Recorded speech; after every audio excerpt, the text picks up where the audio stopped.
ma shumë... Dëshpërim, thoni ju, me gjithë se ka dhe një vakum nga Kosova. Në sekondat e fundit, ambasador Çeku dhe leximin tuaj. Në sekondat e fundit, pjesën dërmuesit atyre që mund t'i thoja i thanë para folësit, dhe ajo që mund të shtoj është kjo që vërtet e kemi paralajmëruar edhe këtu që Serbia jo më ka të paguar 5 kompani lobimi në Shtetet e Bashkuara.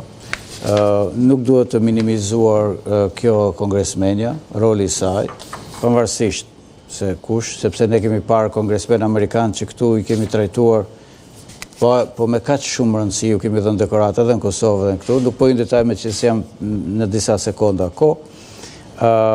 Ishte para kësaj vizita e djalit të presidentit Trump, që mbajti një qëndrim të caktuar, kështu që është domethënse personalisht, nëse më pyesni, po, do doja që presidenti Trump të shkonte në Beograd për të parë tërheqjen ose shkëputjen e Serbisë nga ndikimi rus.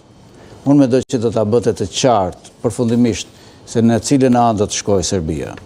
Dhe të gjithë këto kalkulimet dashakeqëse kundër pavarësisë së Kosovës, mendoj edhe në raport brenda Serbisë do të merri një përgjigje. Unë jam i bindur që një vizitë e presidentit Trump në çdo vend të Ballkanit perëndimor do të ishte i rëndësishëm, por pse jo, edhe në Serbi le të jetë. Ne i kemi marrëdhënie të shkëlqyera, jemi vizituar nga disa president dhe ish president amerikan.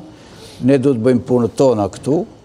Nuk duhet lobojmë kundër ambasadorëve amerikanë, nuk duhet merremi me u bë biografitë të sulme ambasadorëve amerikanë. Kjo nuk kam parë që në Serbi për shembull të sulmojnë ambasadorët e huaj. Shumë. I sulmojnë. Atëherë çeka ballkanike.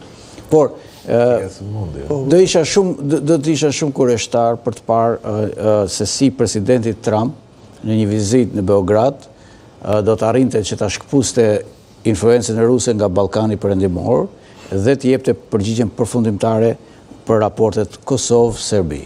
Të shohim nëse është potencialisht e realizueshme një fjali të fundit se kam mbaruar limiti i kohës televizive për sonte. Zoti ju tha për herë të parë që bombardimi në Kosovë, bombardimi në Beograd, domethënë, i kishte ngjallë diçka kështu.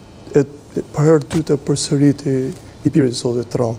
Ama po e përsëriti zotit Trump për herë të tretë që bombardimi ka qenë i gabuar e kështu, duhet të kapim kokën me duar sepse e ardhmja e shqiptarëve nuk do jetë aq e lehtë. Shiko, sikur të ngrihemi të gjithë ne për të thënë mos hajde në Ballkan. Po të them mesazhin ajo që tham ne, le të dëgjotaj pjesa e shqetësimit që ndam me mirë që tham që jemi tek Libra, pa ai nuk vete.